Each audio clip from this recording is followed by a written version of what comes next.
and welcome to the Future Skills Center webinar. Today, we're going to be discussing empowering youth in Canada, navigating career prospects and well-being.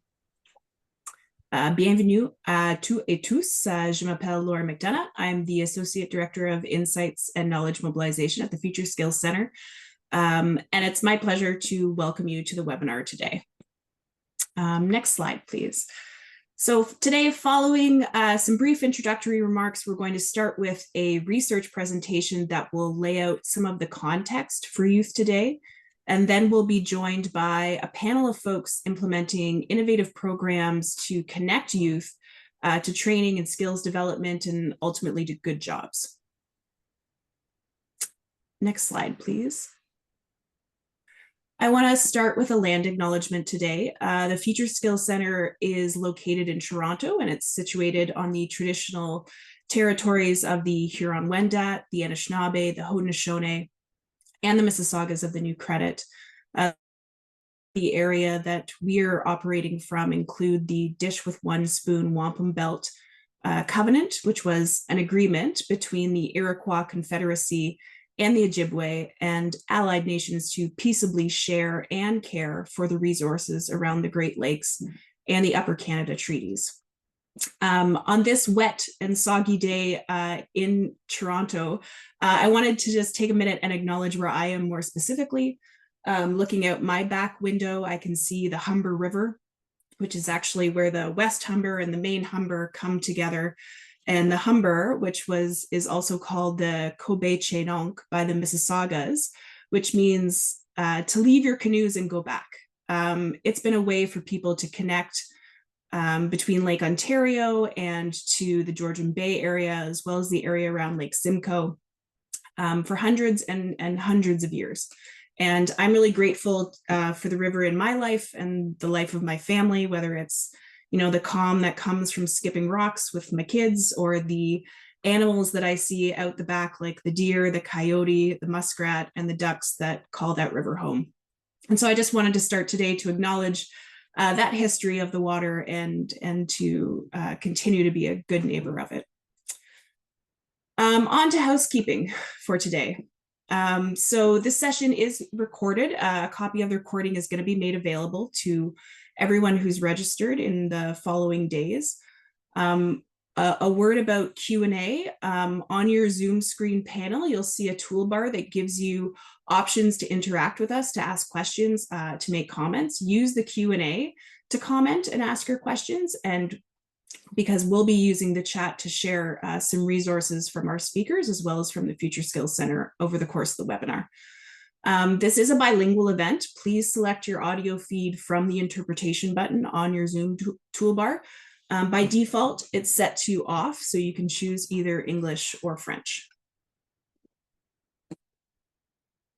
I also wanted to just take a moment and mention another opportunity offered by the Future Skills Center in partnership with Research Impact Canada. What we do is called a peer learning group, which is going to be happening on Thursday, October 31st at 11 a.m. Eastern Standard Time.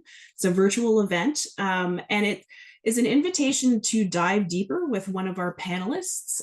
Andre from the University of Alberta will also be featured in that session. It's an opportunity for folks who are practitioners in the skills and employment and training space who want to discuss with their peers and with the project presenter in a little bit more detail. And so it gives folks an opportunity to talk, to share challenges, and also to troubleshoot some of how to bring some of this learning into the practice that they're doing. A link for the peer learning group is going to be available in the chat. You can also register on FSC's events webpage. And I just am pleased to introduce a consortium member, Karen Myers, who is the President and Chief Executive Officer of Blueprint, who is going to give us an overview of the context for youth in Canada today, and then we'll move on to the panelists. So over to you, Karen.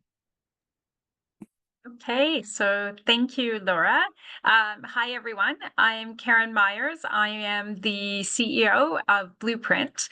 We're a nonprofit organization, and we help decision makers use data and evidence to make better policies, programs, services, and to improve outcomes for people in Canada. We work across the country in a range of policy areas, and our toolkit includes policy analysis, design, data analytics, performance measurement, and continuous improvement. So you can advance the slides to slide 3. Keep going. Okay, so youth unemployment. This is a troubling statistic. As many of you on the webinar know, the national unemployment rate for youth reached 13.5% in June 2024. And we know that this rate is even higher for young men, for Indigenous youth, and for racialized youth. This number is cause for concern, and that's part of why we're here today. I'm going to share some data-driven insights about what we know about needs, aspirations of vulnerable youth from a research project that we recently conducted, and also to make the case for why understanding what works across a continuum of needs and in what context is really, really important, and why investing in evidence-informed youth programs is a really smart policy decision. So you can advance the slides. So to do this, I'm going to focus specifically on the needs of youth age 15 to 29 who are not engaged in either education or employment. This is sometimes referred to as NEET youth, or opportunity youth is another name that's sometimes used. So the two initiatives that I'm going to draw on, the first is a research project that we did with the Ontario Ministry of Children, Community and Social Services. As part of this project, we surveyed more than 900 youth in Ontario who were not working or not in education. We asked about their life circumstances, attitudes, goals, challenges. We also analyzed Statistics Canada surveys, government administrative data, and conducted focus groups with agencies that serve youth. So this is one of the few mixed method studies on Canadian youth who are not in employment or in education. So this is a pretty important source. We also estimated the costs associated with having NEET status. Also going to draw on our work from the Scaling Up Skills Development Initiative. This is an initiative that is funded by the Future Skills Center. And as part of this work, we're working with 10 organizations to help them move their programs along the innovation cycle to maturity. Several of the programs in this portfolio are specifically designed for youth. And even those who don't specifically target youth tend to serve a fairly substantial proportion of young people. And our portfolio includes two of the programs that you're going to hear from today. One is run by Empower Canada, and the other is run by Douglas College. So let's take a closer look at those who are not in education or employment. So you can advance the slide. So first of all, statistics. So as you'll see from this slide, as of about 2023, about 11% of Canada's youth age 15 to 29 are not in education or employment. And with the exception of the pandemic, this number has been relatively constant for a number of years, including back much further than the numbers shown on this slide. So this is pretty disheartening. Again, especially given all of the youth programming that we have. So really thinking about how we can make our policies, programs, and services more effective is really, really key. As part of the project we did for the Ontario government, we actually estimated the costs associated with NEET youth. And these costs are actually pretty hard to calculate, and it's pretty technical, sophisticated exercise. So I'm not going to walk you through all of the methodological detail. But I think that even though this is fairly technical, it's pretty important, especially in the policy and political climate in era of fiscal constraint that we are in today. So really understanding these costs, I think, is pretty important. So starting, you can advance the slide. So starting with the fiscal costs. So we estimated the fiscal costs for each youth who has NEET status to be just over $6,000 per year. These are costs that are direct financial burden on public resources like healthcare, lost revenue from taxes, social assistance, costs associated with crime, with homelessness. Social costs, on the other hand, those are, it's a bit of a funny name, but these are costs that are experienced directly by youth, the primary cost being lost earnings. And we estimate that this amount is just over $20,000. Of course, there are other significant social costs that are much harder to quantify. So we don't include them here. That's not because they aren't important, but because we wanted to have as rigorous and as conservative an estimate as possible. So just keep in mind that this is a conservative estimate. So then next we estimate the total lifetime costs, and these add up to over $400,000 for each NEET youth over the course of their lifetime. This, of course, is an average. It assumes that some youth will find employment fairly quickly and will get back on track, and others will struggle longer. So again, just an average. Okay, so the sheer magnitude of this estimate shows that addressing youth employment is not just socially responsible, but also economically an economic imperative. So I wanted to start with this cost because it's something we don't usually estimate enough. But now let's shift gears, and we're going to focus on youth characteristics, needs, aspirations. So you can, yeah, okay, this is right slide. In our report, we've got extensive detail here, so I'm just giving you some quick highlights since I don't have a lot of time. So some things that are notable about youth who are not in education or in employment, they tend to be on the older side of the youth age range. They also are less likely to have a high school diploma or post-secondary credential. But importantly, a significant proportion of youth in this category actually do have some post-secondary. And as you could probably expect, many of youth who are not working or in education are actually newcomers. So this is really important. Youth who have NEET status are also more likely to have children than similar aged youth who are working or are in education. So you can move to the next slide. We also have lots of detail. We asked youth a lot of questions about their aspirations, what was important to them. One thing I want to highlight is that youth really want to work. That came through so abundantly clear in our survey results. 87% said that they wanted a job.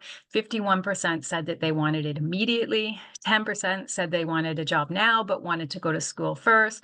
26% said that they want to work, but they have something significant that they need to take care of in their personal lives. A further 7% said they didn't want a job now, but that was because they wanted to go back to school. And only 6% said that they neither wanted a job or to go back to school. So people are not in NEET status because they don't want to be doing anything. Okay, so next slide.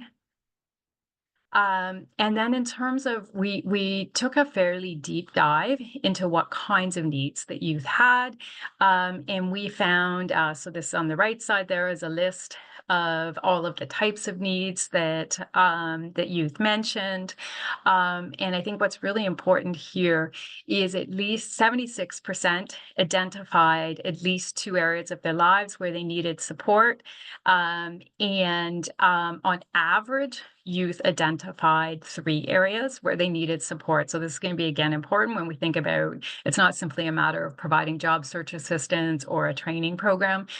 We also need to be thinking about those wraparound supports. Okay, next slide. Okay, so keep going.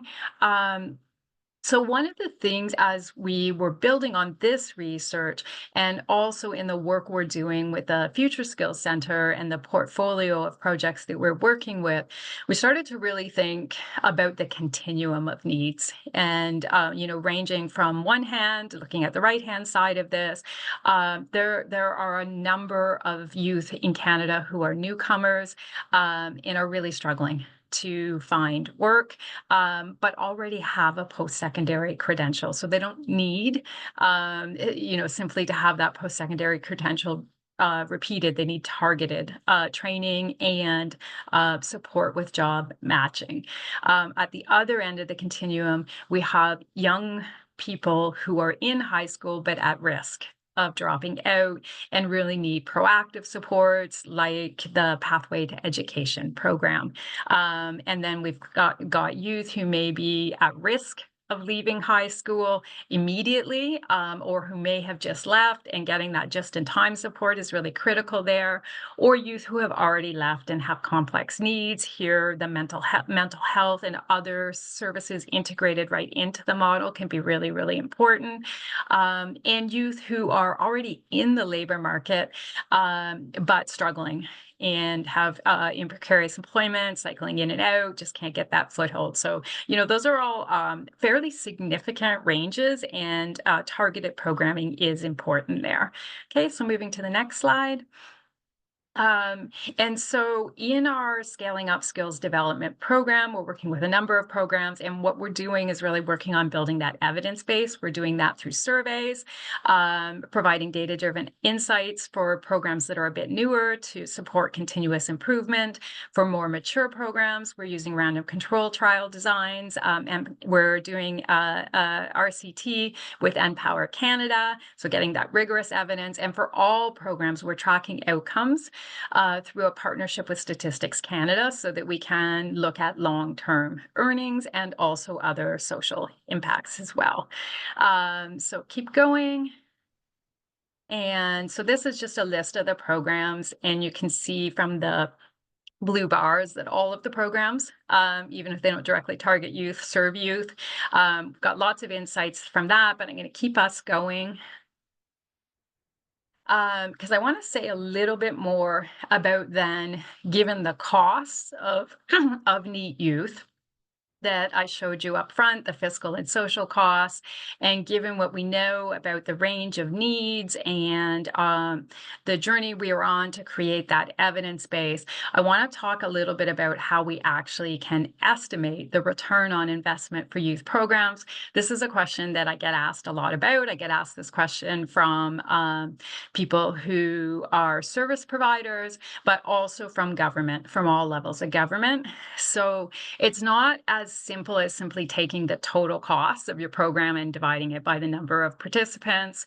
I'm not going to go into all the details, but just to highlight a couple of things we need to be doing. We need to understand what a program costs and how it compares to similar or existing services. So if it costs more, how much more, and that's the net cost. We also need to think about the net impact. So how much greater or lower is the impact of a given program on employment than existing services? And then from there, we can calculate the marginal cost. And what's important is the marginal cost is going to be higher than just simply taking the total cost of the program by number of participants, because we have to account for all of the participants who don't actually achieve an employment outcome. And in many programs, that is, an employment rate of, say, 60% or 70% can actually be a very significant impact if existing services would have only got a 30 or 40% impact. So it's important to keep in mind. So advancing to the next slide. So this shows you what that marginal cost of, say, a program that has a net cost of $2,000. So it costs $5,000 itself. Existing services are $3,000. So the additional cost is that $2,000.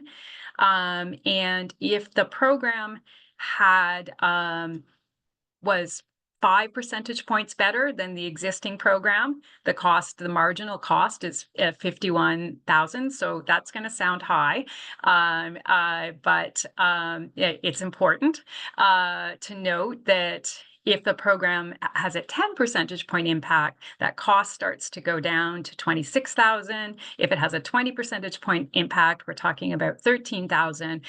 But that sounds really, really high. But look over on the right side of the slide and remember the fiscal and social costs. So when we compare the cost of getting an employment outcome compared to the cost of not getting an employment outcome, we can see that it is cheaper to help someone than to not help them. And so going to the last slide here, and we actually calculated how much better it is to be helping someone. And as you can see, that the program with a 5 percentage point impact, still 4 times return on investment, but over at the program with the 20 percentage point impact, we're talking about 16 times return on investment. So the key takeaway that I want to leave you with are that it's not a one-size-fits-all. We're going to need a range of programs, but it is really important to use data for continuous learning, for continuous improvement, and to build that evidence base, because the more effective a program is, the more cost-effective it is going to be, and that really, really matters if we actually want to try to move the needle on youth employment. We really need to be ensuring that our programs are impactful as better. I mean, that's why it is so great that Future Skills Center is actually investing in building that evidence base and also supporting programs for continuous improvement. So I will leave it there for now, and I hope that sets the stage for a really good panel conversation. Thank you, Karen. I was taking notes furiously as you were talking. Really useful stats that make the case for better programs to support youth. Make the case for a policy focus, make the case for investments in these things. So thank you for that. The reports that Karen drew from, they're available on the Blueprint website, on the Future Skills Center website. So thank you very much. We're going to invite Karen to join our panel after some presentations. So she'll be back. If you have questions that you'd like to direct at Karen, feel free to put them in the Q&A.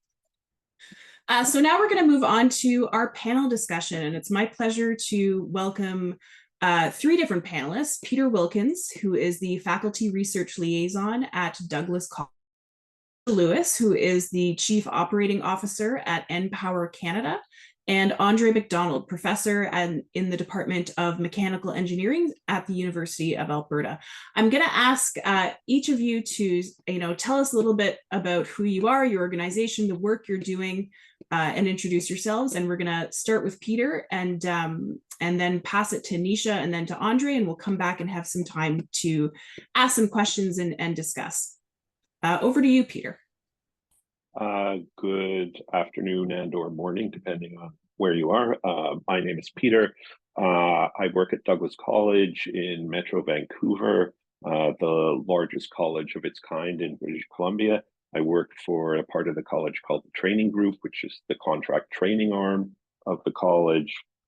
For 20 years, I worked as an English instructor at the college, and since 2011, I've been working with the Training Group to come up with sort of quirky programs for youth and newcomers. My academic specialty is graphic storytelling, comics, in other words.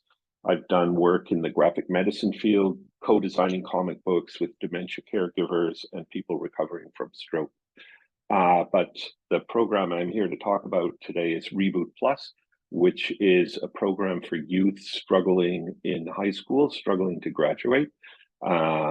We invite these youth to the college to show them that there is a different kind of education than what they've experienced in high school, and especially a different social dynamic than they're used to in high school, because we have found that the people struggling in high school are not necessarily unintelligent, far from it, but they suffer from bullying, ostracism, depression, anxiety, some drug misuse.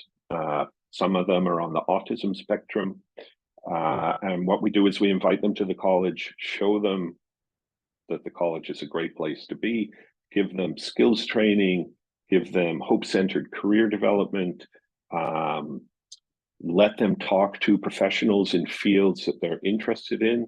And I like to say this program has high performance but low pressure methodology, which is we don't tell anybody to do anything.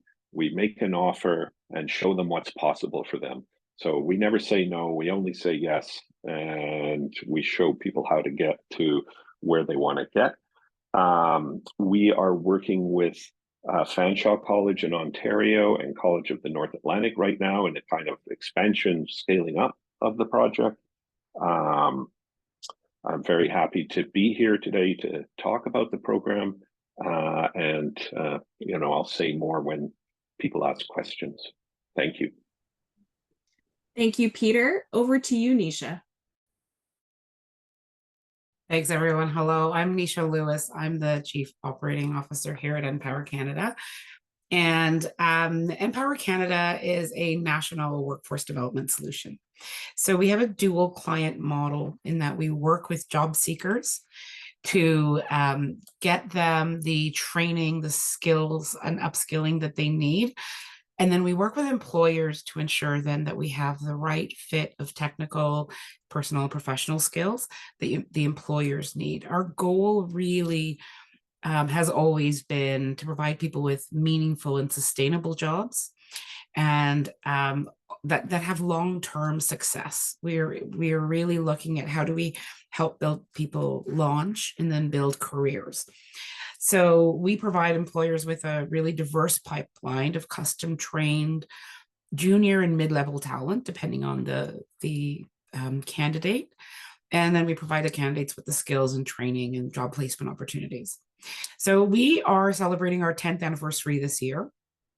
And we've grown from when we started in 2014. Our first full year was 2015, and we had 87 job seekers come through our program. This year, we will be having our 10,000th alumni. So it's kind of nice. We have 10 years, 10,000 alumni. And we're really about making that long-term impact, like I said.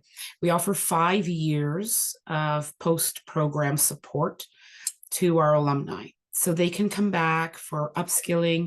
We do a lot of work with our corporate partners as well around mentorship, leadership training, but they can also upskill, do things like project management that actually help them ladder up in their careers long term. I think I'll leave it there, so we can move on to the next person. Thank you, Nisha. Over to you, Andre. Okay, wonderful. Thank you so much, Laura, and thank you as well to FSC for the kind invitation, and to the audience members who are here online for the webinar. So my name is Andre McDonald. I'm currently a professor in the Department of Mechanical Engineering here at the University of Alberta, and the immediate former Associate Vice President for Strategic Research Initiatives and Performance, also here at the University of Alberta. Within the context of today's conversation, though, I am the director of the Experiential Learning and Innovation, Technology, and Entrepreneurship Program for Black Youth. And, very excited to talk about this program. And we've been around now for nearly 5 years, and we focus on providing work-integrated training to Black youth between the ages of 15 to 22 years old who are either in high school or post-secondary educational studies.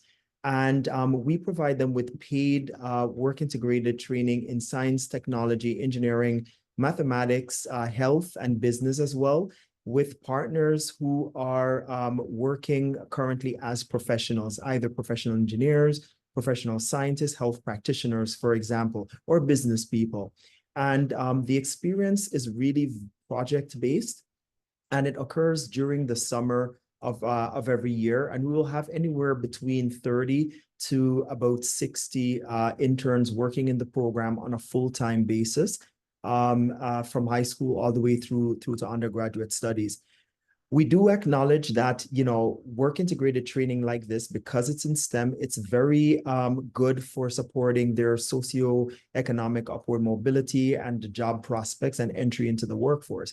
But there are other things that we do focus on, such as wraparound activities around entrepreneurship design, where we provide experiential exercises and training in collaboration with the Black Business Ventures Association and Edmonton Unlimited to provide entrepreneurship training around how to set up a company, how to finance it, how to integrate UX and UI design into building a venture idea, and then also give them an opportunity to work with founders and SMEs, as well as RBCX and others, to really build out those ideas. We then acknowledge that Black youth are challenged with a lot of external factors that will undermine their ability to enter the workforce and to do well there. And even if they're in the professions, there are going to be some situations where they'll have to manage certain issues that may affect their mental health and well-being. So we have built in a wellness and coaching series into the program as well, where we provide youth with support, training, conversations around how to build hope, how to build resilience, how to be advocates for themselves in a professional setting, and how to address anti-Black racism as well, all within a professional STEM-based setting. So far, we've had a number of founders, FSC, RBC, the Counseling Foundation of Canada, industry have participated with us as well, Enbridge, Stantec, others, to really help to support us financially, the Government of Canada and the Province of Alberta. And as a result of this community academic government foundation-based engagement, we've had the opportunity to train more than 200 Black youth over the last 4 years so far. We've brought in, over $4 million in funding to pay the salaries and support the operations and work with external partners to deliver activities. And we've also noticed that there's been growth in hope and resilience in the Black youth based on surveys and research and evaluation that we've done, as well as them reporting that they feel a sense of preparedness for the workforce, which is exactly what we wanted from this program. They have either entered into post-secondary studies, or they've entered into the workforce and are now currently working, or entered into graduate school, law school, medical school, and so forth. So with that, I'll stop there, and I'm happy to participate and to talk more about these and other programs. Over to you, Laura. Thank you, Andre. Thanks to the three of you. I have just a couple of follow-up questions about some of the details that you guys mentioned before we get into kind of our set discussion questions. And so I'll just kind of throw it back to you in the same order. So first I want to go to Peter. Could you just take a minute and tell the audience about what do you mean when you talk about a hope-centered career development model? Just like a couple of words about what that is. And then I've got a... Well, a hope-centered career development model is one that's based on optimism.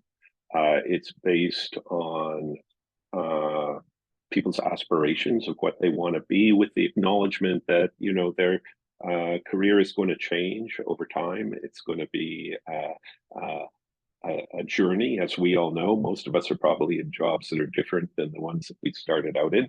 And it's a way of kind of navigating one's skills, one's values, one's aspirations in a way that it's not about like getting a short-term job, but about what our program is about, which is sort of a lifelong self-envisioning, right? we're kind of a project-based program as well, but the project is the people who are in it, right? They are working on themselves to develop themselves into the person that they want to be, into the person and into the job that they want to have. So we're not about like plugging people into whatever job's available. We're about taking people who might be kind of down on themselves, building their confidence, showing them that post-secondary is for them, and that they can have meaningful lives and careers. Thank you, Peter. Thank you. Nisha, I want to come back to you just for the audience to make sure that we're all on a level playing field. Can you tell us, what do you mean when you say it's a dual client model? Yeah, so we look at it as we have two clients. One is the job seeker. So we have the youth. We do serve adults as well, but the conversation here is around youth. We have youth who come in. Right now, about 80% are BIPOC, 8% people with disabilities, 60% around there could be newcomers. And we've hit gender parity in our programs as well. So about 50, just over 50% who identify as female, transgender, and non-binary. And they come in with different needs. So we offer wraparound supports as well as digital and tech skills training. And we have different programs depending on the level that's appropriate for the person, where they are. So we accept everyone. Our baseline criteria for individuals coming into the program is that they have a high school diploma. For newcomers or others, there's a English or French proficiency level. And we are really prioritizing people with barriers. So we do look at people who are from low income and other barrier groups. The other client for us is the employer. We know that there's a skills gap. We know that employers are looking for people with technical and digital skills. I think, estimates are anywhere from 500 to 800,000, people are needed with technical and digital skills. And recent research is telling us that just about every job now is a digital job or requires digital literacy and digital skills. So we work with employers. We say, to identify what are their needs. And we're looking mostly at junior level roles, some intermediate roles, but what are their needs? What are the certifications or the technical training that they're looking for? But more than that, a big part of our program is on professional development and personal skills development, because our employers tell us that those are the skills that serve people long term. So, to Andre's point, it's really those pieces around resiliency, how to navigate workplace conflict. What does respectful communications in the workplace look like in a Canadian context, right? So it's really, what are those long-term skills for long-term career success? How do you ask for a raise? How do you look at your next opportunity that you want to have in order to build your career? So that's why we also provide the 5 years of post-program support to our alumni as well. It's about giving them the tools and the expertise they need in order for long-term success. We're also, even though our program, we're virtual now, we're fully online. That became COVID. We just had to pivot pretty quickly from in-person delivery to virtual, but we are instructor-led. There's a team behind each one of our programs. There are instructors, there are career specialists that are there to work with the individuals, help them navigate. Okay, they're doing the course online, but they've hit a roadblock. They're having trouble with a particular module. How are they getting support? How are we doing some in-class learnings?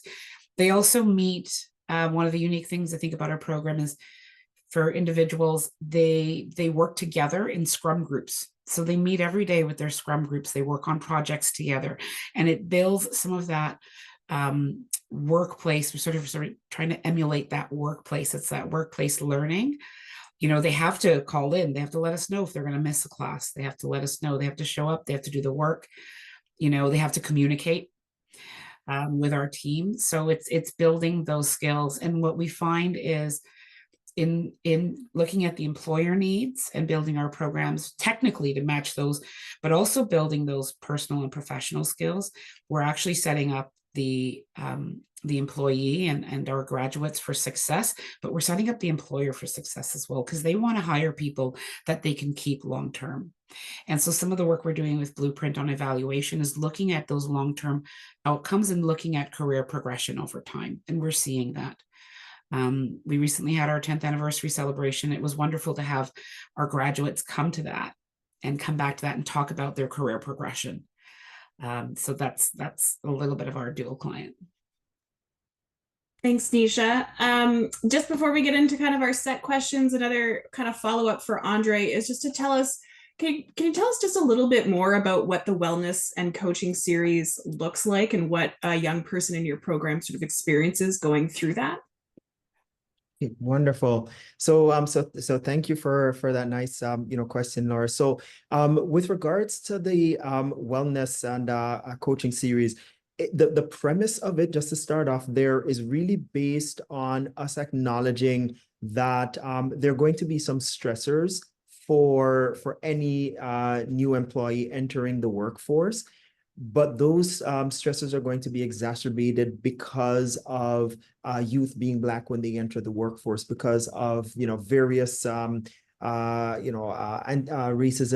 or microaggressions that may be existing in the workforce. So what we spend a lot of time doing with them is first to have a conversation about what are some of the stressors that they may actually see in the workforce. So we do start off with how to address racism, how to identify it, how to identify microaggressions when they occur, to give them a sense of understanding what it is that is happening. And then we pivot immediately to how to manage, how to address these issues, because we want the youth to come out of the program with actual tools and resources to deal with a lot of these issues. But then we take it a step further.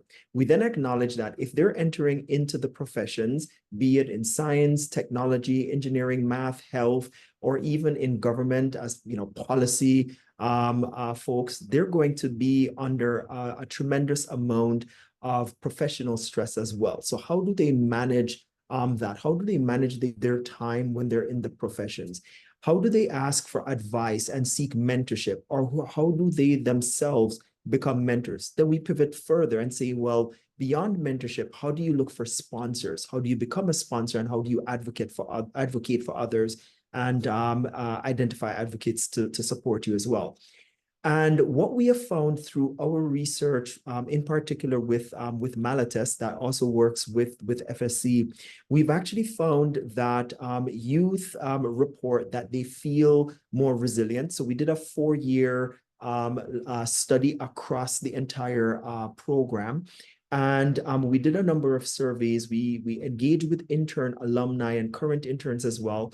And they reported that they felt at the end of the program that they felt more knowledgeable about how to manage workforce issues, how to support and build a professional network, how to actually engage around some of the issues that I mentioned earlier that they will likely face in the workforce, as well. They also reported feeling less frustration. So what we did, we would ask them, do you feel a sense of uncertainty about the next 2 or 3 years when you enter the workforce? And the responses were overwhelmingly positive, where at the beginning of the wellness coaching series, on average, about 60% of them reported feeling a sense of uncertainty or frustration entering in the workforce. That usually comes from a place of lack of knowledge. At the end of the internships, 94% of them reported feeling a sense of confidence, a sense of relatedness. They also felt as though they could associate themselves with entering into the workforce and saw themselves entering into the workforce successfully. So those are some of the outcomes out of the wellness and coaching series in particular. The final point that I'll add in terms of how we designed the series is to give youth an opportunity for expression and communication. One of the research findings that we also found from a scoping review that we did was that, and I know Karen mentioned this, was that employers up to 2030 are looking for socio-emotional skills, such as communication, leadership, the ability to teach and train others, to name a few. And that's what the wellness coaching also encapsulate in the exercises that we provide as well. And again, all of this is surrounding the approach of entering into the STEM profession specifically, with business built into that as well. Thank you so much for that expansion on the programs. I think it's really important for folks to understand the details of these innovative programs and how you guys are achieving the success that you are. I want to go to our set questions now. Can you talk about an example of the impact that the project has had on a person, our young person who's participated? And I'm going to go to Peter again first, and then we'll switch up the order. Oh, Peter, you're on mute. How 2020 of me. The teachers that we work with in school districts report that Reboot Plus is actually a life-changing program for these youth, because a lot of them are kind of housed in alt programs in the schools. And those programs don't really know how to manage the needs of this group. So when they come to Reboot Plus, they experience a kind of freedom and ability to explore that improves their confidence and self-efficacy. The one story that I always go to is that we had a trans woman who was selectively mute, or self-selectingly mute. She hadn't spoken for years, and then one day the facilitator was going over something technical, something tech related, and suddenly she spoke up, and everybody in the room kind of went, wow. And I think we have a number of moments like that. It's not magical, but if we give these young people the freedom to be themselves and to not put pressure on them, that they can achieve what they want to achieve on their own terms, which I think is the most important thing. Doing what somebody else tells you to do has always been a problem for this group. Doing what they want to do is something that we liberate them into doing, and that changes them, makes them more responsible to themselves. I think we get a lot of reports, and which is not necessarily a good outcome, of participants who stop attending school, but they keep coming to Reboot, right? Because they're kind of done with the whole high school thing. They want something else and something different. Thank you. Thank you, Peter. I'm going to go to Nisha next. Thank you. Yeah, I think one of the stories that comes to mind is a young woman who came to our program in 2018. Her name is Aisha, and she came as a high school graduate. And she had a great attitude. She worked a customer service job, retail. So she had lots of experience that way, but she was experiencing some real challenges moving forward with her career. And one of the common things we find with young people coming in is they feel like they're stuck or being left behind. They see their peers advancing, whether that's going into post-secondary or having other sort of life milestones, and they feel stuck. And Aisha certainly had a bit of that feeling when she joined. So she completed our training and was actually hired for a contract position by CIBC as a service desk analyst. And CIBC has actually been one of our great partners. We've just had 161 hires from them over the last 10 years. So they've been one of our key partners.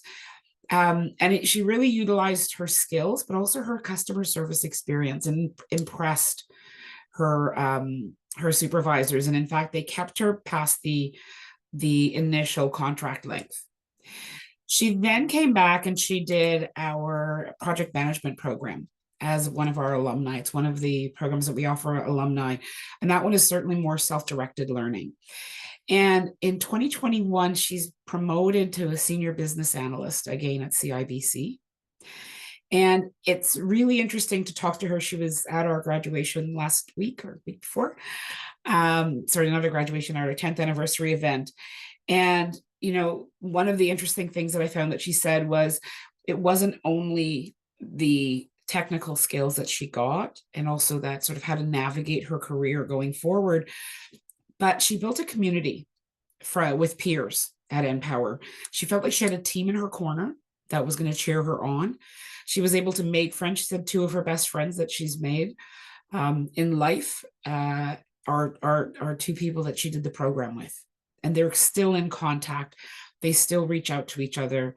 They're sharing job opportunities. They did a course together. They found a course at TMU that they all wanted to do and took that. And they're sort of encouraging each other on this career path and this career journey. And that's one of the key things I think that differentiates us. And it's one of the things that the youth are often looking for. It's that connection and just to have somebody in their corner. And I think we sometimes don't, we underestimate the importance of having people who are going to cheer you on. And the reason we know about her career success is because, like a lot of our alumni, they call us and they tell us. They reach back out to the career specialists, the instructors, to tell them, hey, just wanted to let you know I've just landed this role. Or even with our alumni services, they'll say, hey, I'm looking at this role. What should I need to do? Can you look at my resume and help me? I want to make the best impression. So I think that's one of the great things about this work, and one of the real privileges of doing this work is just hearing those stories and seeing that growth in the individuals and that growth in their confidence, that where they think, yeah, I can do it and I can do the next thing too. And they start to see that for themselves as one of the big things. Thank you for that, Nisha. Andre? Wonderful. Thank you. I enjoyed that.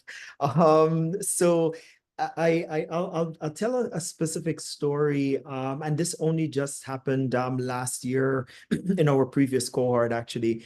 So one of the missions of the elite program is to recognize that Black people and Black youth, on average, tend to enter into low-wage jobs across North America, and we want to change that narrative by, of course, empowering youth. But we want to start to get them to work early in their careers, even before they've graduated high school or post-secondary academic institutions. And we also take the approach of really supporting and building up the youth in these programs to build up their confidence and to support their resilience. But we do it through a STEM work integrated training platform.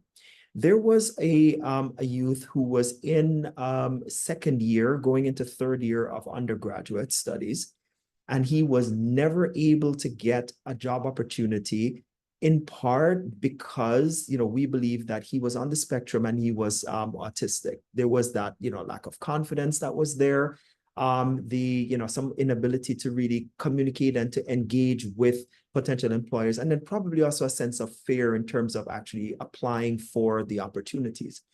But he applied to the elite program, and we did not know that he was on the spectrum. We looked at, the essay that he wrote. We looked at, we had a conversation during the interview. We wanted to put, him just like anyone else through the program. So we had no idea, about any of that. And it was interesting that he, towards the end of the program, came up to me personally and said, can we talk? And we spoke for about an hour, and he shared his journey, with me, a bit of which I just mentioned to you. And he then said to us that the way how we engage with him in terms of saying, hey, there's some elements of your work that we think you can improve. Let us help you. Let us work with your internship host supervisor to provide that kind of support. And, it built up his confidence. He was giving pitch presentations after 2 months. Never before did any kind of public speaking at all, just again, because of the fear and the insecurity that came with that. And he delivered one of the top technical presentations at the final presentation pitch to industry and to CEOs and others who we invited to really help to build that network for the youth. And that's just one example of what all the interns went through, but this was a really special case for us. So now he decided that he wants to do graduate school, and we thought, great, so he reached out and asked for letters, and he got accepted to 3 of the top universities in Canada for his field of study, and has already started his, his graduate program in his field, actually in physics. And I mean, that was brilliant. This was something that he never thought he would have been able to do. And the amount of confidence, the empowerment, the initiative taking that he did to build this for himself, but with the support and with the guidance, from us and from others in the ecosystem as well, really is a hugely impactful outcome. And when you take that and you multiply that by 200 interns, now it starts to become an exponential issue because they talk to their friends, they engage with others, and they become the trainers of others, right? Which is a very powerful, impactful outcome in our opinion. Thank you. Thank you so much, all 3 of you, for sharing those stories. As a researcher and evaluator myself, I love a mixed method, and I love to hear, qualitative details about folks who have been successful. I'm just going to answer one of the questions, or I'd like you guys to answer one of the questions from the audience, which comes from Peter, who just wants to know a little bit more about how young people find your programs. Are you getting referrals from community service agencies? How do they find you? And I'm going to start with Andre this time.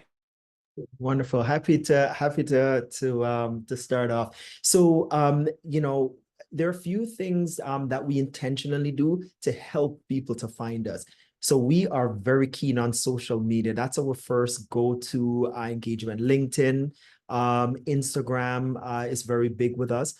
But I have to acknowledge that the community has been immensely supportive. Look, I'd like to say that I was actually astonished as a mechanical engineering professor that always focused on solving differential equations all day, to rise up and say, I'd like to engage with community and have them come around and support us was fantastic, right? And the way how they support us is by actually providing counseling to the youth, providing advice.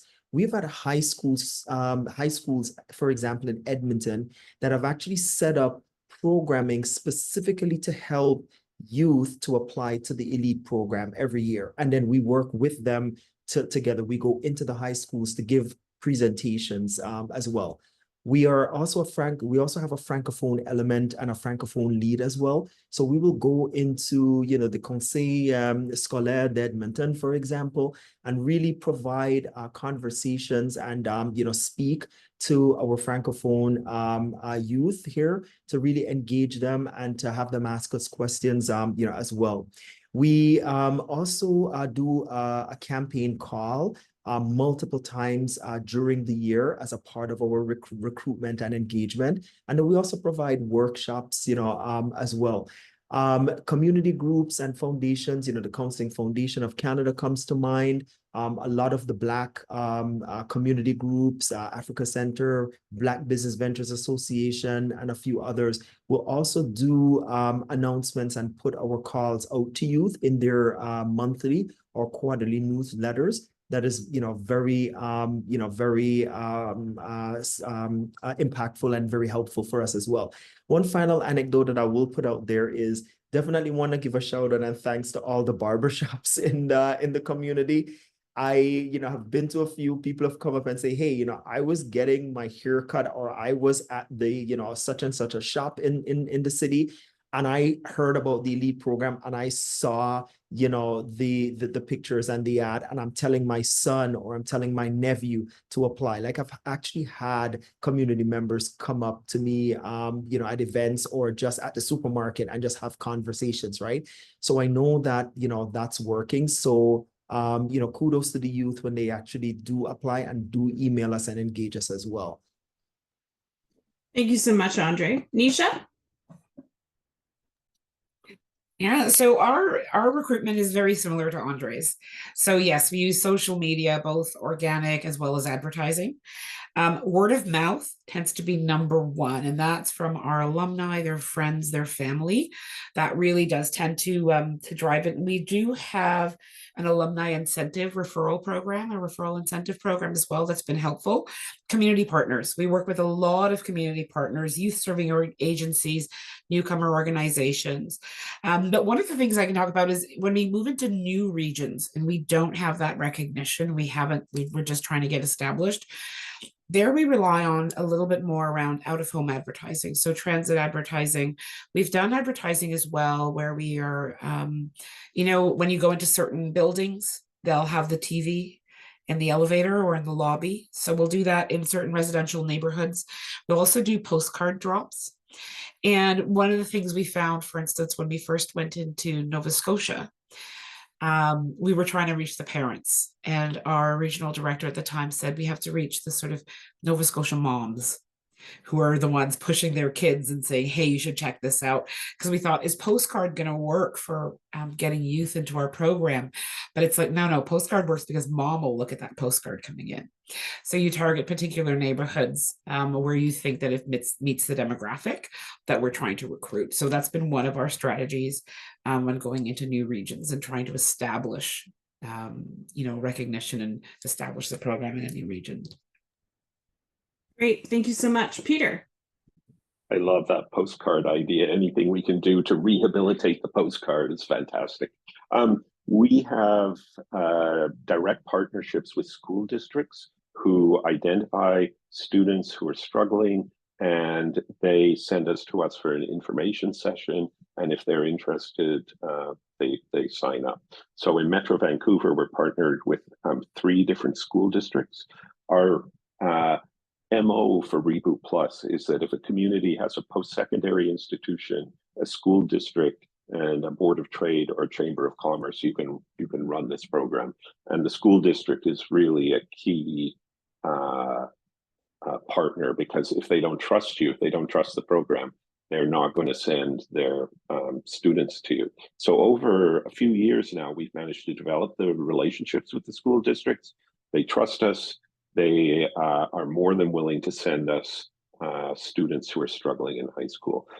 Thanks to our partner peers, Education and Employment Services, we have a really excellent social media platform on X, I guess we have to call it now. But we also have a website and a blog. Word of mouth, again, is absolutely essential. We're now getting participants who have just heard about it from a friend or a family member. And once you get traction with that, then you know that you're really getting somewhere. We have information sessions now with the facilitator, and the people there go, oh, we know all that already because, so-and-so took Reboot last year. So it's really this connection with school districts that's important.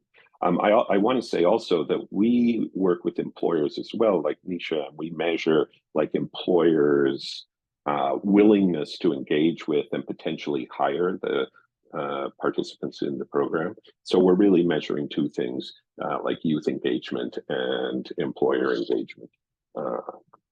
So there you have it. Thank you. Thanks, Peter. And I think that that's a good segue into my next question, is to just talk a little bit more. You've each kind of touched on it a little bit, but I wonder if you could just tell me a little bit more about how the project works directly with employers and sort of looks like, and what supports you provide to the employers to work with these youth. And I want to go to Nisha first. Thanks, Laura. For us, so we've been working with employers from the beginning. Our program, what we offer, we iterate based on what we hear from our industry councils. We have a council of folks who work within the tech sector and other sectors that require workers with tech skills to let us know, what are they seeing? What are the trends? Where are they seeing the needs? For instance, we had a great conversation around the impact of AI and how that's changing the jobs and what we train for. And so because of that, we added AI into all of our programs. We added AI components into our programs this year. And so what we offer, we're really looking at providing that gap that exists for entry-level tech roles. So we offer our employer partners sort of a full spectrum support. We can do we've done sort of assessments of what skills they need. So skills-based assessments that the employer is looking for people with particular skills for particular roles. We do the direct job placement with them. We work sort of with their HR team hand in hand to say, this is who we're looking at. Here are the candidates for you to review. So really working as extension that. And then post-hire, we're following up with them, similar to Peter was saying, how are they doing? What's the feedback that you have? Even for those who interview and may not get the role, we get feedback on how was the process, what was around the candidate, what was the hit or the miss for the candidates that we presented, because we want to make sure that we can iterate and make sure that we're then working with the employer to provide the best candidates that they're looking for. For instance, we know that there are youth that are going to be fine with working in a bank and in that structure. And there are going to be others who really love a startup culture and need that, right? It's not one size fits all. The other thing we have in our program is wraparound support. So we work a lot with our community partners, those referral partners, but similar to Andre, to provide those wraparound supports around mental health, housing, food insecurity, all of those things that really help stabilize a person and help them maintain their ability to stay employed. It's really hard to show up for work if you can't feed yourself or you don't have money for transit, that sort of thing. So that's one of the other ways that we work. But working with employers, it's really looking at what are their needs, and then what are they seeing coming up, because that helps us. We want to make sure that the programs that we offer meet the needs that we're seeing in the market. Thank you, Nisha. Andre, I'm going to go to you next. Wonderful. So thank you. So some of the supports and engagements that we have with employers, somewhat similar to Tanisha as well. So what we do is we actually provide our employers with some guidance around how to articulate and put together a project description that would appeal to a 16-year-old, right? Or to a 22-year-old, because there are different stages in their life, different things that they are looking for. So we will provide them with a template to work on developing those proposals. And the things that we ask them to put in there would be around what it would be the kind of training that the youth will expect to gain as a result of working with the employer. What example subjects would you expect the youth to have coming in? Is it biology? Is it chemistry? Or is it just math 10, right? What are your thoughts on that? And they'll articulate a bit of that as well. We'll also ask them to give us a sense of how many interns they can manage. That's something that's very important, because depending on the size of the company, they may not be able to, take on more than 2, but some can take as many as 10, right? So it also depends there. When they submit their projects as examples, then the youth will actually go in and we let the youth choose the projects that they would like to prioritize, because then that allows the youth to be empowered right from the start of this process in determining who they'd like to work with and what projects they'd like to potentially embark on. We then encourage the employers to interview the youth as well, and we provide some training and some guidance there to help to support them. SMEs sometimes may not really, small and medium-sized enterprises may not really know how to do this kind of process. So we do, sometimes have to provide some training, or organizations like the Black Business Ventures Association will also support us, especially those that are new founders in startup-based companies versus more experienced, large cap corporations. During the process, once the interns have been assigned and there's an agreement to do work, then we will actually provide some onboarding to the employers. And that onboarding involves us explaining to them again how the elite program works and what will be some of the things that we will be providing in terms of training from the University of Alberta side in collaboration with community partners. But then we also advise them and talk to them around making sure that the workspace is safe, not only physically safe from, corrosion or, workplace harm, but also psychologically safe as well. And we talk to them a lot about that. and work with them and answer some really, key questions from some of the employers. Then we do, at the end of the internships, we do a post-internship survey where we ask some open-ended questions and some targeted questions on Likert scales and things like that, just to get a sense of the experience that the host had. That has proved to be very useful and a good data collection resource for us to evaluate the program and make refinements over time. And they seem to be coming back every year, and they really like this approach. So we've had a lot of repeat business as a result. Thank you, Laura. Thanks, Andre. I think that's a great indicator of success, right? If they stick around and they keep coming back. Peter, anything to add on how the program works with employers? Well, as I said earlier, we're not a direct employment program, so people don't come out of Reboot Plus necessarily and go into a job. But we work with chambers of commerce and boards of trade to recruit professionals who are in fields that our participants are interested in, to talk with the youth about, the good things and bad things about the work that they do.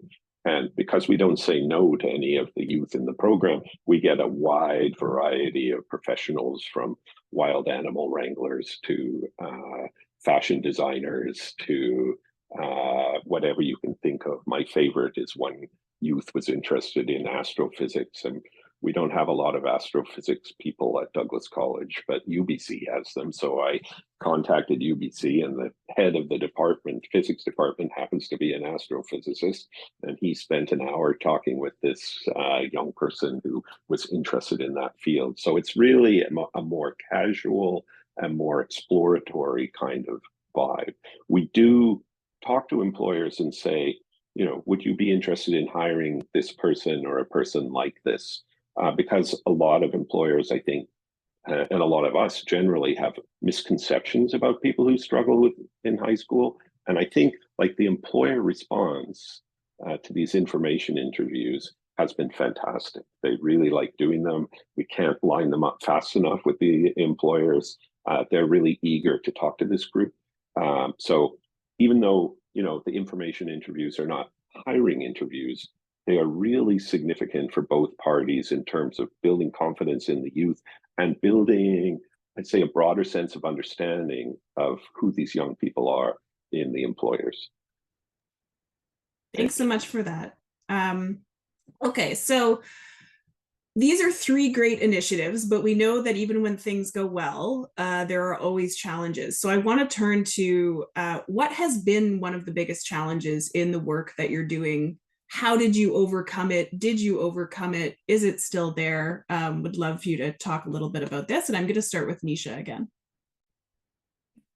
Thank you. There's been a couple, I think, for us. I think one of them is just to remain agile in terms of our program iteration. So over time, we've offered programs in digital customer care, UX design, cybersecurity. And some of the programs, for instance, the first time we offered cybersecurity, we quickly learned, even though we heard from industry that there was demand for it, and people were like, yeah, we like the offering that you have. In reality, when it came to place people into that work, they said, actually, no, they need to have more experience. There are very few entry-level cybersecurity roles. And so that was a learning for us. So this time when we relaunched the cybersecurity program, it's for intermediate, and we are looking at higher level roles coming out of it. But even there are additional challenges. What we're finding right now is that for any of our employers that may have a government contract, there are certain security measures around 5 years of being in the country that then now are an additional barrier, because we're finding a lot of the people, for instance, who may come in to that program and qualify for that program at that higher level have post-secondary, but they're newcomers. So they may have a computer science degree, they may have some work experience, but now the 5 years of not being in the country yet for 5 years is a barrier in terms of their security, doing things like that. So that's one of them. And then I think for any of us, it's funding. It's that long-term sustainable funding. So we've been working with Blueprint and FSC to look at the evidence and of the efficacy of our program, but we still have that challenge of, chasing RFPs in order to get funding each time. And sometimes we get 2-year or 3-year funding, but often it's 1 year. And as an organization, we're planning 6 to 8 months ahead. These programs don't just materialize quickly.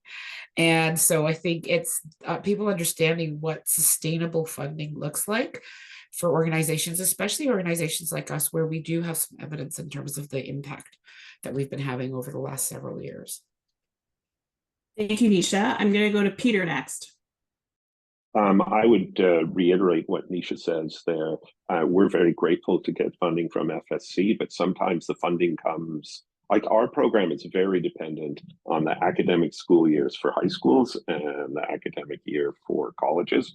And if we only find out that our funding is available in September, it's like panic stations, right? And often we don't have time to do the recruitment, especially because we can't really recruit people for a program if we don't know that we're going to run it yet. And another challenge I would say is this is a very difficult program for facilitators, right? Because it's a cohort-based model. They all meet in a group, but because we don't say no to anybody, we have a wide variety of youth in the classroom, each of whom requires individual attention. So the biggest concern for me is facilitator burnout, and we're still working on that. It's a challenge, and it requires a special person to run the program. Thank you, Peter. Thank you. Andre. And there's a fire alarm just happening here, so it might be a bit annoying for you. You're okay. You're okay. We can hear you well.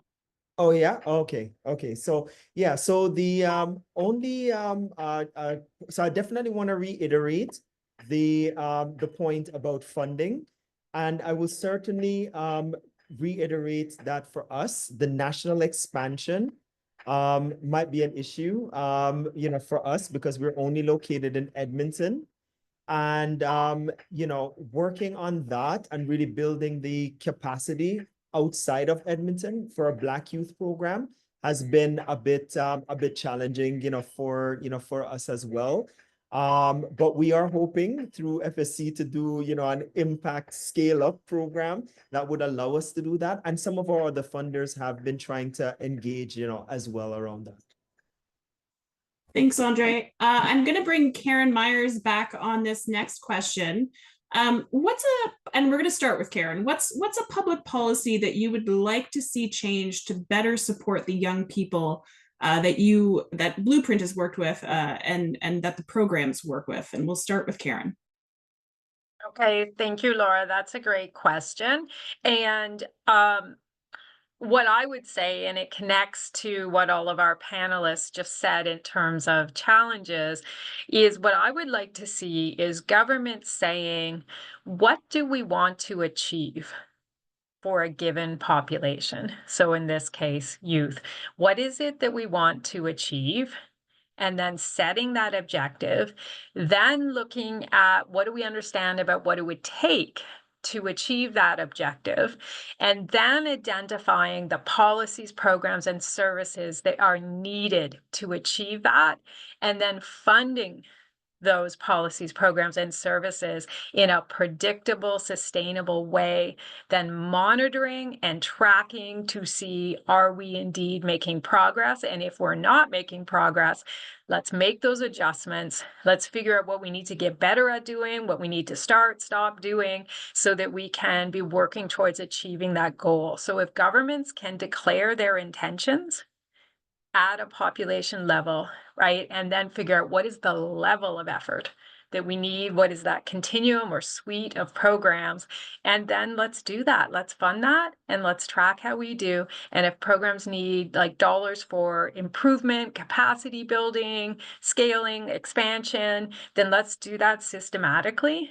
Because when we're chasing around project funding, right, the amount of effort to chase that, then to start something up, try to attract talented facilitators and other staff, and then invest in that staff to get better, to get really good at what they're doing, that takes so much effort. And then if the tap gets turned off and then there's like a new way that you need to say it or do it, right? And then you got to chase over there. We're not even getting $1 on the value of $1. We're getting less than that. So let's get organized. That's what I would say to policymakers. Thank you, Karen. I'm going to go to Andre next. One public policy that you'd like to see change. Yeah, absolutely. I certainly would want to echo a bit of what Karen said, and I will go back to the funding models as well. But I do want to emphasize that without again prioritizing any other career or professional area, right? But we do want to acknowledge that we want to support youth to enter into what may be the future of work, right? High wage, disruptive, especially technology areas, but areas that also combine a bit of the social sciences and humanities around social innovation with the technological innovation, right? Would love to see more activity on that. To the credit of the federal government in particular, there's been a lot of conversations about supporting AI and digital technology type training, and there've been a number of opportunities that have come out there as well that has been very helpful. But there needs to be of course an acknowledgement that this takes time to train, especially those who, to Nisha's earlier point, for example, using the cyber security example, that takes time. It does take funding. And we do need that to be interwoven into policy directives that the government may be putting forward. The final note that I would maybe put around on that is that sometimes we notice that initiatives may be coming from government without community consultation. And I think from a policy perspective, that is something that we really do need to have a bit more, engagement, around. I do acknowledge it takes a bit more time for, having those kinds of consultations.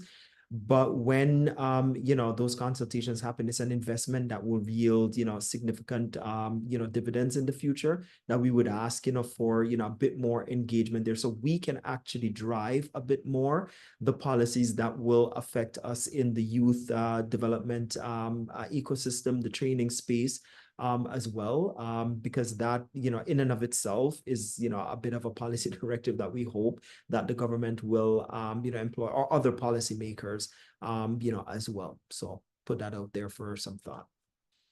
Thank you, Andre. Going to Nisha next. And I think similar to Karen and Andre, absolutely the funding pieces. I also think the importance of evaluation.